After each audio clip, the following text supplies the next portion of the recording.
All right. Hey, everybody. Welcome back to the channel. This is Rob here at Smirking Gun Reviews, back to talk about another new program from HBO Max called The White Lotus.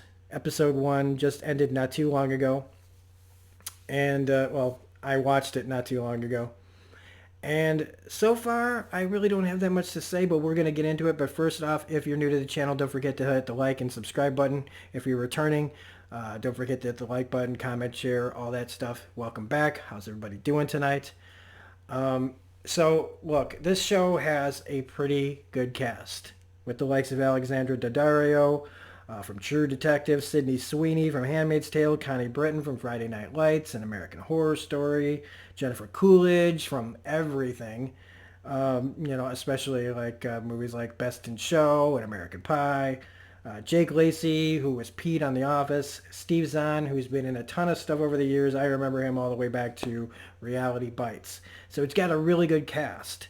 Unfortunately, what it doesn't have is a story that really grabs me other than a mystery where somebody died on the trip. And we find this out at the very beginning of the episode where Shane, played by Pete Lacey, is on his honeymoon. His wife is mysteriously not by his side. And we know that somebody died somewhere in the 7 days that they were at this place called the White Lotus. I was hoping that maybe that when they discovered the White Lotus, it was going to be some kind of off the beaten path place or something spooky or mysterious. No, it's just a place, just another place that they chose to go to, and somebody died, and you don't know who it is. And over the course of the 7 or 8 episodes of this show, you're going to find out apparently, right? My money would be, first guess, gun to my head, Jennifer Coolidge, because she kind of plays a troubled character, but I think they want me to go in that direction, so maybe they're subverting it, but these days, who knows? If they're showing it to me, I believe it. But the mystery just doesn't feel like much of a mystery, and because so far the stakes in the show just don't feel like really that big, I would even call, like, I don't know what this show is really going for other than some people's lives get changed over the course of 7 days in Hawaii. And maybe that's supposed to be the point that, you can go on a nice, beautiful trip in a beautiful location. It's like wherever you go, there you are. Right? And so we're following around 3 different stories plus a story of one of the people that works there who's having a baby on the very first day of work. You've got the staff. That's the one guy. He has kind of a sketchy vibe to him. He seems to not really care about things. He has a certain way of talking about the people that come there. His customer service skills are kind of off, and he may be willing to overcharge people and not give them what they want. That's the staff part of it, and it's not that much. Jennifer Coolidge's character, Mac Wad, is there to scatter her mother's ashes and get a massage. And when she can't get that, this woman named Belinda, who's the spa coordinator, to do something with her back that seems to work. And what it also seems to project, what they're trying to insinuate is that maybe there's a flirtation that Jennifer Coolidge is feeling towards this woman now that she's kind of helped her with her back. But she's very lonely and carrying around a lot of emotional baggage. That seems to be her character arc. You've got Rachel and Shane, played by Daddario and Lacey, who are a honeymooning couple where right off the bat you can tell there's trouble in paradise. She seems very nice and very laid back and very ready to be on her honeymoon, and her husband just wants to spend the entire time wondering why he feels cheated out of the honeymoon suite.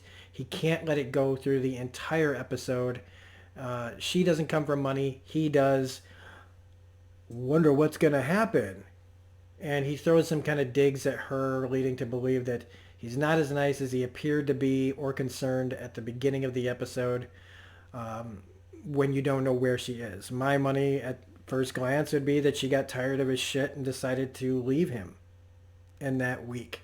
That enough was already enough, and that she made a terrible mistake marrying the guy. Or she's in the bathroom, or she's in the box. I don't know. It's the first episode. But the thing is, well, we'll get to it in a second. The third story is Steve Zahn and Connie Britton's family. The daughter, played by Sydney Sweeney, is brought a friend with, and the son is made to sleep in the kitchen because they don't want him masturbating to the girl that they brought with. You know, that old chestnut. I remember all the time I was having, my sister would have sleepovers and I'd, no, I don't even know why that's a plot in here. Why do they always do that where they make it like the guys can't control themselves at all and they just do that stuff, whatever. But this show does answer the question, what do Steve Zahn's dick and balls look like? So you know you're watching HBO when somebody's dick pops out. And hey, for you ladies, it's a nice change of pace. Usually it's the women who have to do the nude scenes, and this, it's Steve Zahn showing us his junk. So it's only fair, right? That every once in a while the ladies get to see some balls. So their family's on vacation, and Steve Zahn's character, the father, is waiting for a testicular cancer diagnosis from his doctor. So he's a real fun guy to be around because how much fun can you have on vacation when you think you might be dying of cancer, which his dad died when he was his age. So, and the fact that there's not much to do at the resort with his son because a hurricane had just come through there. So basically they can't go water skiing. They didn't have their scuba license. It would take 3 days. So basically, what fun is there? So there's no fun to distract him. All he can do is think about the testicular cancer possible diagnosis.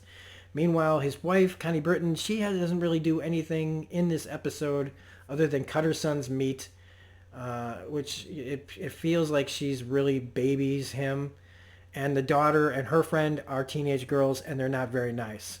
I do like the moment when they try to make Alexandra Daddario's character feel bad about herself, and then once she takes off her wrap and everything, and you see her bikini body, those girls shut the fuck up. They like to judge other people. They're reading their highly I don't know. They're present day teenagers, and so they're very woke, it appears, which whatever, I don't care. They just weren't very nice. And that's it. That's all you got.